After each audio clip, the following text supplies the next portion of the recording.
Today, a psychologist who treated Parkland school shooter Nicholas Cruz when he was 8 years old told jurors that Cruz had many behavioral and developmental issues and that his mother seemed overwhelmed. Angela Rozier is live from the Broward County Courthouse with more on the testimony presented today. Ange? Well, the defense continues to build its case around the defendant's mental behavior as a child.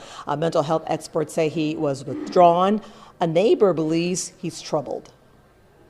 Stephen Schusler lived across the street from the defendant's family in Parkland for 6 years. He described to jurors what he observed about the defendant. You could look at him and you can see something's not right, something's off. He talked about seeing sheriff's office vehicles at the shooter's home. He even demonstrated how the defendant was running around outside one day carrying a BB gun firing airsoft pellets. He told jurors he called the defense team and asked to testify because he saw the defendant at his guilty plea trial say he was sorry and did the shooting because of marijuana. He was talking about that something made him go bad, and he mentioned marijuana.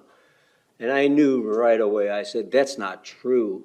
That's not true. He was never right. It wasn't marijuana that changed him. He was never right. Jurors also heard from a clinical psychologist who treated the defendant when he was 8 years old for about a year. He says the child was withdrawn and had fears of being abandoned. I think there was a palpable fear of abandonment, which was probably related to, number one, the fact that his adopted father had passed away a couple of years before, and at least symbolically, the fact that he'd been adopted in the first place. And the defense has about 80 witnesses. So far, we've heard from about 9. Reporting live in Fort Lauderdale, Angela Rozier, WPBF 25 News.